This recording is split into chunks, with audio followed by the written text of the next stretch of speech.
রোজাদার পুরুষ ও মহিলা মুসলিম সমাজ, যাবতীয় প্রশংসা আল্লাহর জন্য যে আল্লাহ তার রোজাদার বান্দাগণকে রোজা রাখার তৌফিক দিয়েছেন, জাহান্নাম থেকে মুক্ত করার যে উপকরণ তা গ্রহণ অবলম্বন করার তৌফিক দিয়েছেন।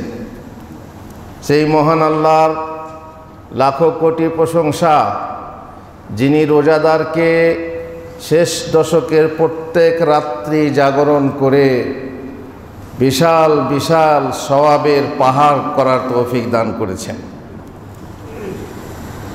আলহামদুলিল্লাহ। আজকে আমাদের মহিলা মসজিদ, মহিলা জামাত নিয়ে দুটো কথা ওয়াদা করেছিলাম বলার জন্য। মহিলাদের এমন একটি জামাত আছে যে জামাতে উপস্থিত হওয়া জরুরি, অনেকে বলেছেন ওয়াজিব, আর সেই জামাত হলো ঈদের জামাত। সেই জামাত হলো ঈদের জামাত। কোনো ওজর চলবে না, একান্ত সারি ওজর ছাড়া। এমনকি যদি সে ঋতুতে থাকে, ঋতুমতি থাকে, মাসিক অবস্থায় থাকে, তবুও তাকে ঈদের জামাতে যেতে হবে। কিন্তু সে নামাজ পড়বে না, মুসাল্লা থেকে দূরে থেকে সে খুতবা শুনবে, দোয়ায় শরীক হবে। ঈদের নামাজ ছাড়া অন্য নামাজের জন্য মহিলাদের মসজিদের জামাতে শামিল হওয়ার চাইতে স্বগৃহে বরং গৃহের মধ্যে সবচেয়ে বেশি অন্দরমহলে নামাজ পড়াই হলো উত্তম। জুমার নামাজ, 5 ওয়াক্তের নামাজ তাদের বাসাতে পড়া হলো উত্তম, যেহেতু রাসূলুল্লাহ সাল্লাল্লাহু আলাইহি ওয়াসাল্লাম বলেছেন, খায়রু মাসাজিদিন নিসাই কা'রু বুয়ুতিহিন্না, মহিলাদের সবচেয়ে শ্রেষ্ঠ মসজিদ তার গৃহের ভিতরের কক্ষ। তিনি বলেন, মহিলা স্বগৃহে তার রবের অধিক নিকটবর্তী থাকে। ইবনে মাসউদ রাদিয়াল্লাহু তাআলা আনহু বলেছেন, মহিলা তার ঘরে থেকে রবের ইবাদত করার মতো ইবাদত আর অন্য কোথাও করতে পারে না। তিনি মহিলাদেরকে সম্বোধন করে বলেছেন, তোমাদের খাস কক্ষের নামাজ সাধারণ কক্ষে নামাজ অপেক্ষা উত্তম। তোমাদের সাধারণ কক্ষের নামাজ বাড়ির ভিতরে কোনো জায়গায় নামাজ অপেক্ষা উত্তম, এবং তোমাদের বাড়ির ভিতরের নামাজ মসজিদে জামাতে নামাজ অপেক্ষা উত্তম। সাহাবিয়া উম্মে হুমায়ত উক্ত হাদিস শোনার পর মৃত্যু পর্যন্ত তিনি তার বাড়ির সবচাইতে অধিক অন্ধকার কামরাতে নামাজ পড়েছেন। আর রাসূলুল্লাহ সাল্লাল্লাহু আলাইহি ওয়াসাল্লাম বলেছেন, আল মারআতু আওরাহ ওয়া ইন্নাহা ইযা খারাজাত ইস্তাশরাফাহা আশ-শাইতান ওয়া ইন্নাহা লা তাকুনু আকরাবা ইলাল্লাহি মিনহা ফি কা'রি বাইতিহা। মহিলা হলো গোপন জিনিস, বাইরে বের হলে শয়তান তার দিকে গভীর দৃষ্টিতে নির্নিমেষ তাকিয়ে দেখতে থাকে। আর সেই জন্যই বলা হয়েছে যে সব থেকে আল্লাহর নিকটে থাকে যখন সে ঘরের সব থেকে অন্দরমহলে থাকে। আর এ তো হলো ইবলিস জিনের কথা, যে মহিলার দিকে তাকিয়ে থাকে। মহিলার সুশোভন, মহিলাকে সুশোভন করে থাকে পরপুরুষের কাছে।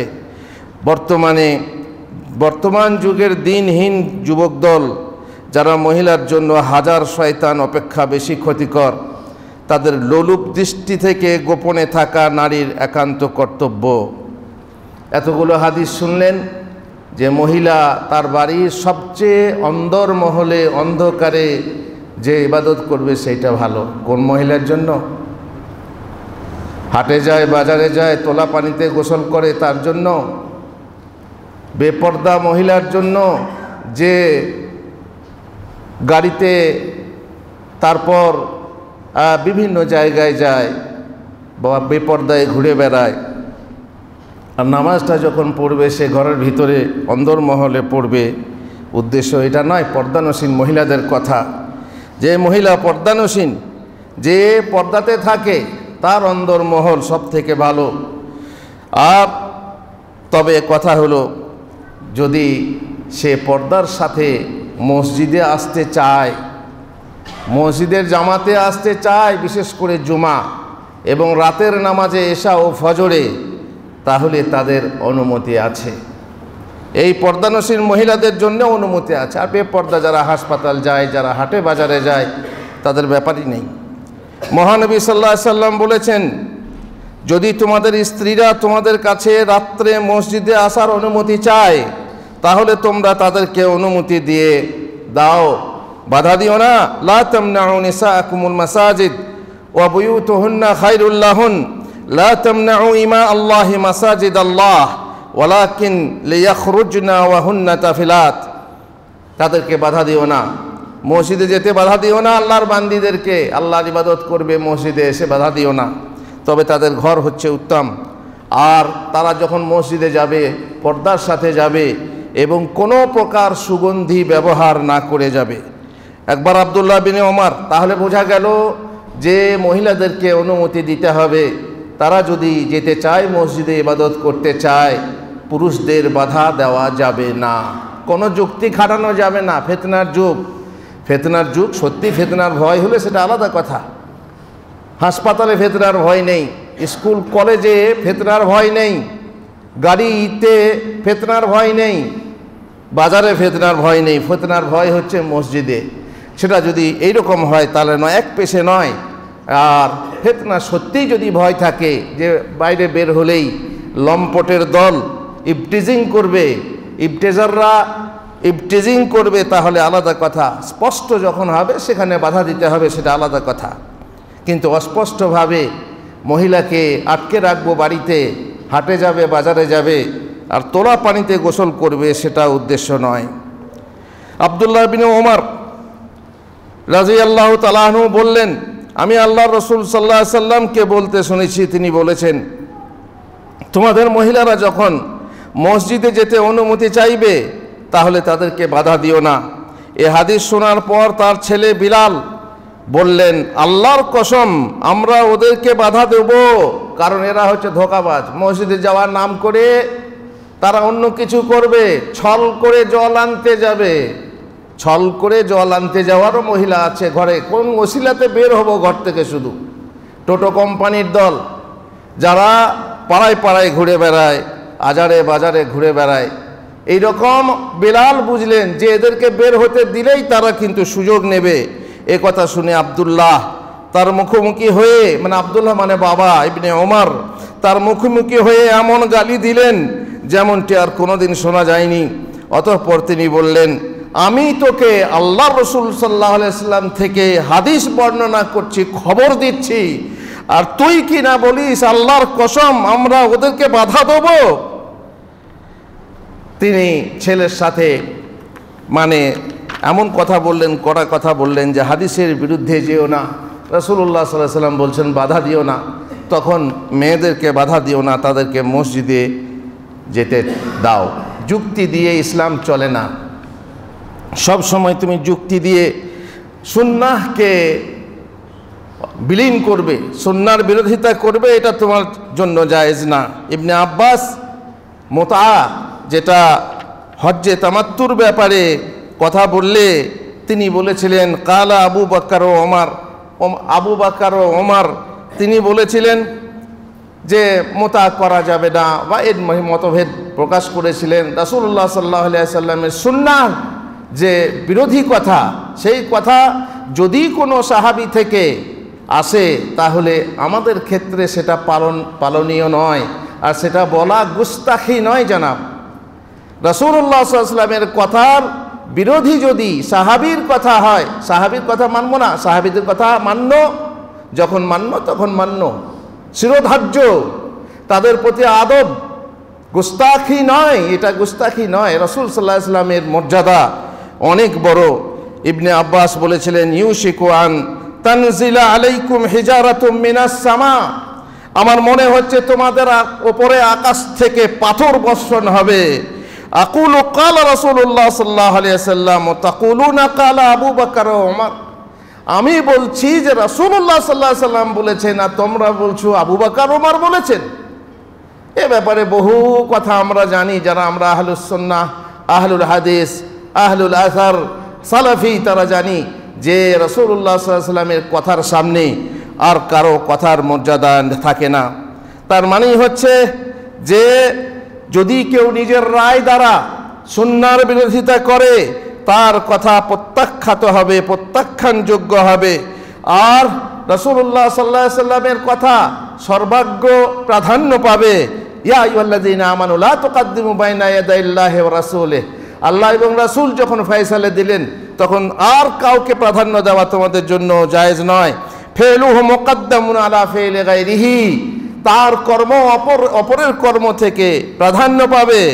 ওয়ালা তাআরুযু সুন্নাতি ওয়ালা তুআরাদু সুন্নাতুহু বিকাউলি আহাদিন আও ফিলিহি মা কায়িনা মান কান, যে হবে সে হোক, যদি রাসূলুল্লাহ সাল্লাল্লাহু আলাইহি ওয়াসাল্লামের কথার খেলাফ হয় তাহলে তার কথা মানা যাবে না। ইবনে উসাইমিন রাহিমাহুল্লাহ এই হাদিসের পরিপ্রেক্ষিতে, এই হাদিসের সনদ হয়তো যঈফ, কিন্তু অন্য হাদিস আছে যার দ্বারা এই হাদিসকে সহি বলা হয়েছে বা এই আসারকে সহি বলা হয়েছে।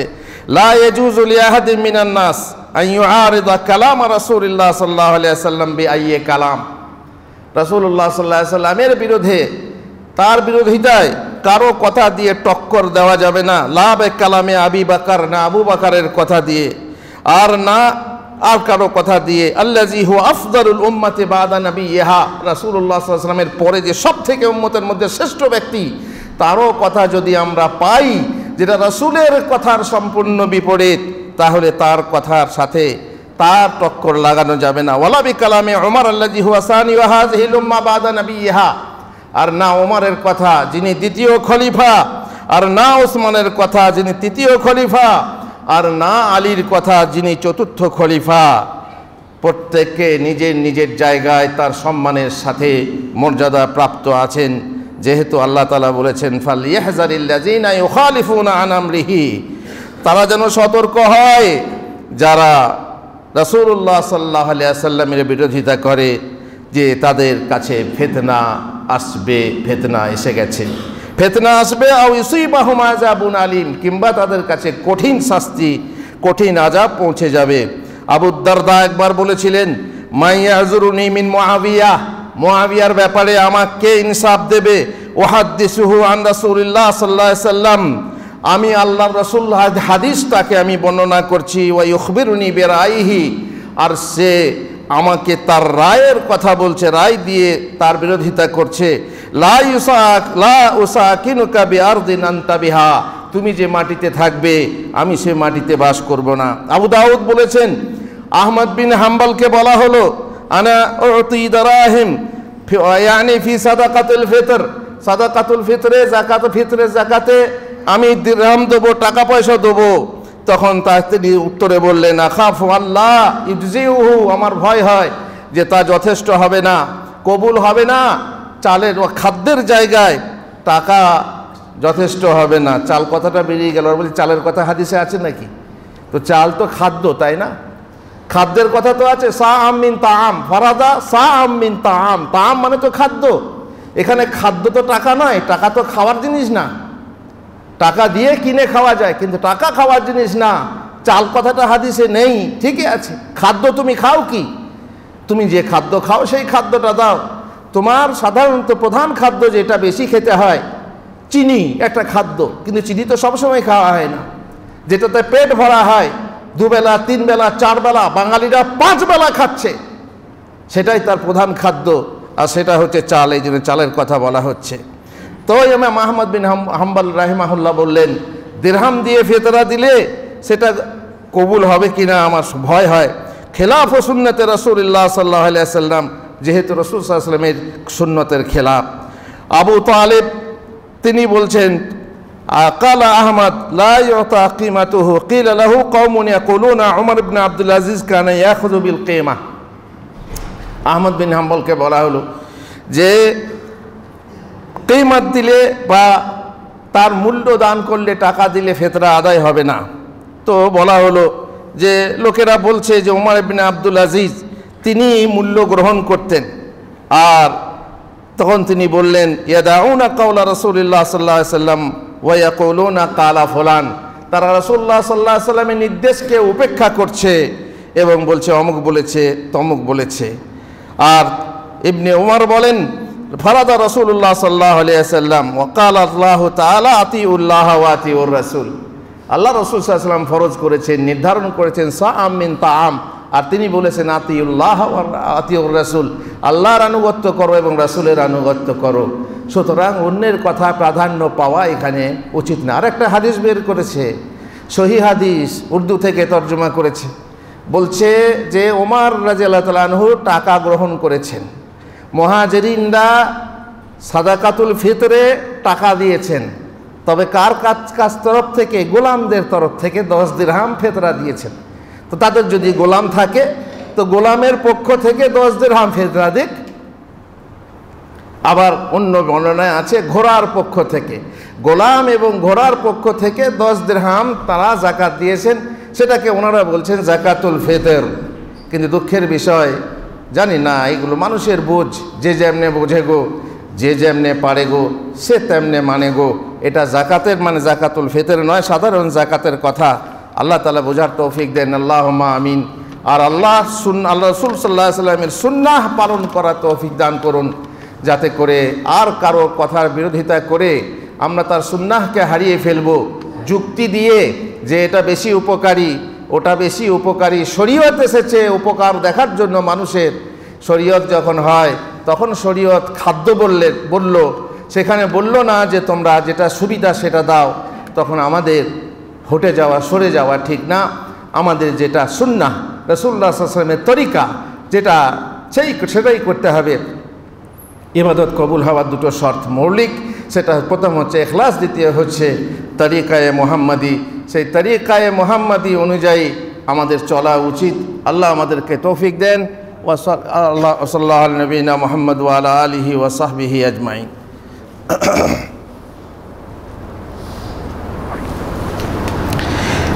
আলহামদুলিল্লাহি রাব্বিল আলামিন ওয়াসসালাতু ওয়াসসালামু আলা রাসূলিহিল কারীম ওয়া আলা আলিহি ওয়া সাহবিহি আজমাইন। মহিলাদের কথা বলছিলাম, মহিলারা মসজিদে আসবে, মহিলাদের মসজিদ তৈরি হবে। মহিলারা মসজিদে কেন আসবে? যেহেতু মসজিদে আসা তার লাভ আছে, সে কথা পরে বলছি। কিন্তু মসজিদে আসার তাদের শর্ত আছে। নম্বর 1, মসজিদের পথে যেন লম্পটদের কোনো অশুভ ফিতনার আশঙ্কা না থাকে। আমাদের গ্রামে দুঃখের বিষয়, রাস্তার মাঝখানে, গ্রামের মাঝখানে একটা মাত্র পথ, যে পথ ছাড়া অন্য পথ আমাদের নেই, যেখানে বিশাল অসুবিধা হয় মহিলাদের। বিশেষ করে যারা লজ্জা করে, লজ্জা না করে তাদের ব্যাপার আলাদা, কিন্তু যারা লজ্জা করে তারা এই সংকীর্ণ রাস্তার মাঝে পারাপার করা, সামনে ক্লাব, এদিকে দোকান, এদিকে সাঁকোর ওপরে ছেলেরা বসে আছে, সারি মধ্যখান দিয়ে কি করে পার হব, এ ব্যাপারে বহু মহিলার ভাবনা, কিন্তু আমাদের ভাবনা নেই। যাদের মা বোন আছে তাদের ভাবা উচিত যে আমরা যে সংকীর্ণতা করছি, এই সংকীর্ণতা সৃষ্টি করা আমাদের জন্য বৈধ কিনা। যদি ফিতনার আশঙ্কা থাকে মহিলারা আসবে না। 2 নম্বর হচ্ছে, আর জেনে রেখো, যারা এই সংকীর্ণতা সৃষ্টি করছো, বাধা সৃষ্টি করছো, তাদেরকে জবাবদিহি করতে হবে। 2 নম্বর, মহিলা যেন সাদাসিধাভাবে পর্দার সাথে আসে, সাদাসিধাভাবে আসবে। সাজগোজের দরকার নেই, লিপস্টিক লাগানো দরকার নেই, ক্রিম পাউডার পাউডার লাগানো দরকার নেই। সাদাভাবে তোমার গা থেকে, শরীর থেকে, তোমার কাপড় থেকে যেন কোনো রকমের সুগন্ধ বের না হয়, সুতরাং সেন্ট লাগিয়ে আসবে না। 3 নম্বর হচ্ছে, এতে যেন তার বাড়ির লোকের অনুমতি থাকে। যদি বিবাহিতা হয় তাহলে স্বামীর অনুমতি থাকে, আর যদি অবিবাহিতা হয় তাহলে তার বাবার অনুমতি থাকে, তবে সে মসজিদে আসবে। বাবারও উচিত, স্বামীরও উচিত। যদি তার স্ত্রী মসজিদে যেতে অনুমতি চায়, মেয়ে অনুমতি চায়, তাহলে তাকে যেন বাধা না দেয়। যেমন আগেই শুনেছেন, প্রথমেই বলেছি, রাসূলুল্লাহ সাল্লাল্লাহু আলাইহি ওয়াসাল্লামের যুগে মহিলারা মসজিদে আসতো। মা আয়েশা বলেন, মুমিন মহিলারা আল্লাহ রাসূল সাল্লাল্লাহু আলাইহি ওয়াসাল্লামের সাথে ফজরের নামাজ পড়ার জন্য দেহে চাদর জড়িয়ে হাজির হতো। তখন তার বোরকা ছিল না, এখন বোরকাটা হয়েছে ঢালাও পর্দার।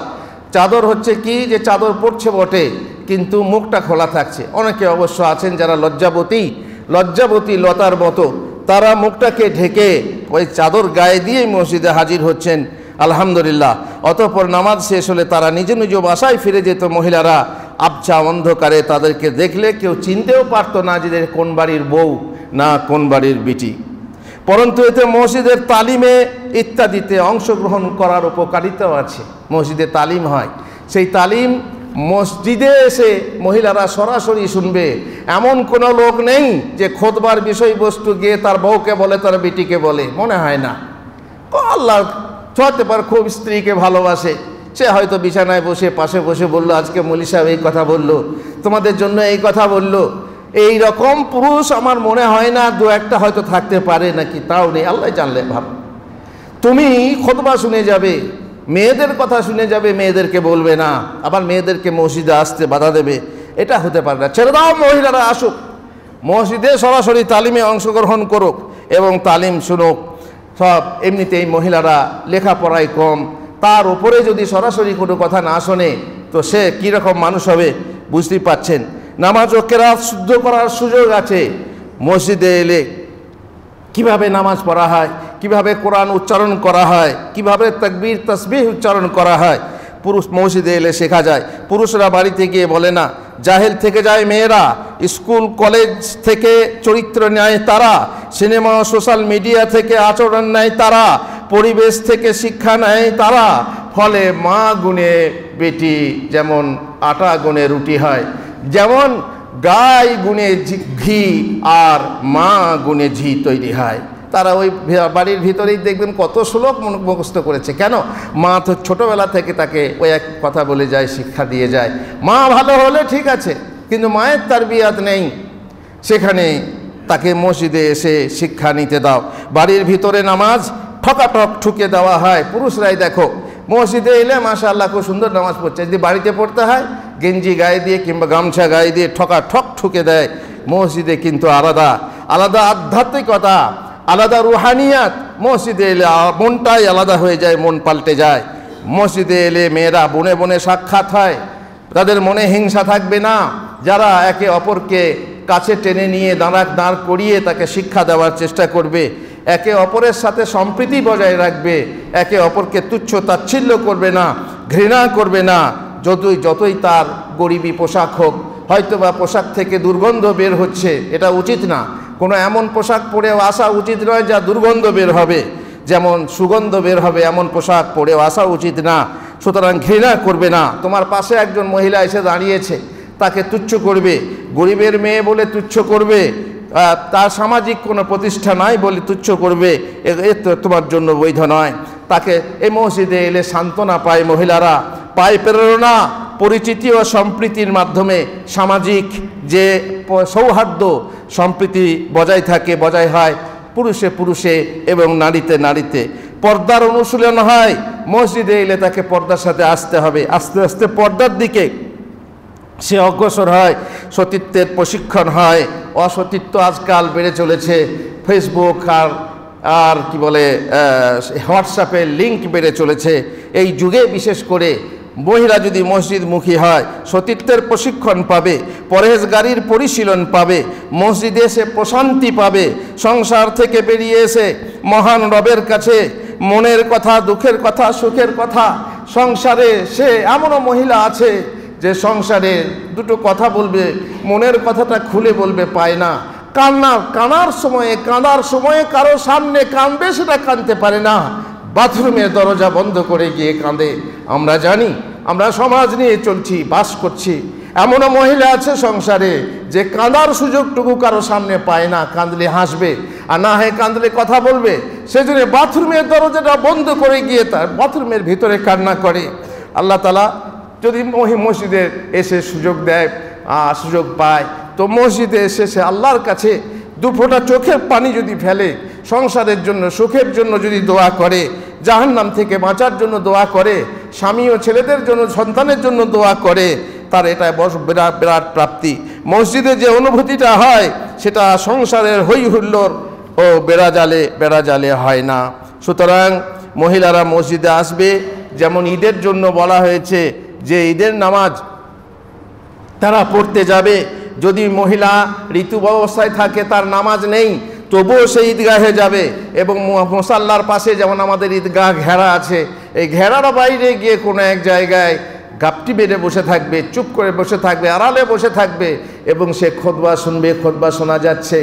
আর দোয়া যখন হবে দোয়াতে আমিন বলবে, সেই দোয়াতে শরিক হবে। ইমাম যখন সবারই জন্য দোয়া করবেন দোয়াতে শামিল হবে সেই মহিলা।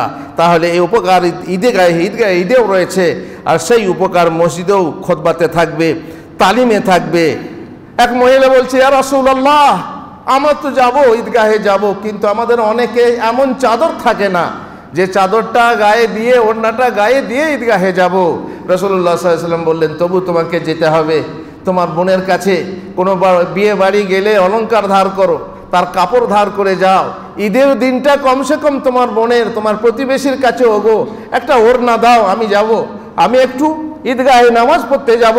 যদি এরকম করো তাহলে কত সুন্দর হয়। সুতরাং একটা ওড়না, একটা চাদর ধার করে নিয়েও তোমাকে ঈদগাহে যেতে হবে, যেহেতু সেখানে আছে তালিম, সেখানে আছে জিকির, সেখানে সব তোমার হচ্ছে শিক্ষার ব্যবস্থা। সত্যপক্ষে যদি ফিতনা হয়, নজরবাজি, নষ্টি ফষ্টি আশঙ্কা থাকলে, অথবা মহিলা সেজেগুজে বেপর্দায় কিংবা সেন্ট ব্যবহার করে যেতে চাইলে অভিভাবক বা স্বামী তাকে যেতে দেবে না। তার স্ত্রীর যেমন চরিত্র দেখবে, তার মেয়ের চরিত্র দেখে তাকে বাধা দেবে যে তুই যেতে পাবি না। মসজিদে বসে সাংসারিক গল্প গুজব যদি হয়, মহিলারা দেখা যায় বা ঘরের কে মসজিদে এসে ঘরের কথা, সংসারের কথা, বুবু কি রান্না করেছিলে, কি নাস্তা করেছিলে, সবাই কেমন খেলে, কেমন চলছে, না এইসব চলবে না। মসজিদে এসেছো আল্লাহর ঘরে, এখানে আল্লাহর কথা বলতে হবে, এখানে রান্না বান্নার কথা বললে হবে না, তেল নুনের কথা, তেল সাবানের কথা এখানে নয়। এসে আল্লাহ রসুলের কথা বলো। যদি একে অপরে তালিম দিতে পারো ভালো, আর না হয় তুমি নিজে কোরআন পড়ো, না হয় জিকির করো। খবরদার ঘরের কথা মসজিদে এনে তুমি মসজিদ সরগরম করবে তোমার জন্য বৈধ নয়। যে মহিলারা জামাতে হাজির হবে তাদের জন্য জরুরি যে তারা পুরুষদের ইমামের সালাম ফেরা মাত্র উঠে বাড়ি রওনা দেবে। সালাম ফেরা হলেই সুন্নত পড়বে বাড়িতে গিয়ে, যাতে পুরুষদের সাথে মসজিদের দরজায় বা পথে কোনো প্রকার দেখা সাক্ষাৎ না হয়। একজন বলছে, ওরা তো আমার সাথে হাট বাজার করে, ওখানে পরেই দেখবো যে হাটে যদি সবজি বিক্রি করতে এসেছে, আমি আর সে দাঁড়িয়ে হাট করি, আর এখানে আবার আলাদা করে তাদেরকে রাস্তা ছেড়ে দিতে হবে। হ্যাঁ বটে, হতে পারে তার পর্দা নেই, কিন্তু তবুও যেটা শরীয়তের তরিকা, তোমার সম্মান দেওয়া উচিত। নারীকে যে জাতি সম্মান দেয়নি সে নিজে সম্মান পাবে না।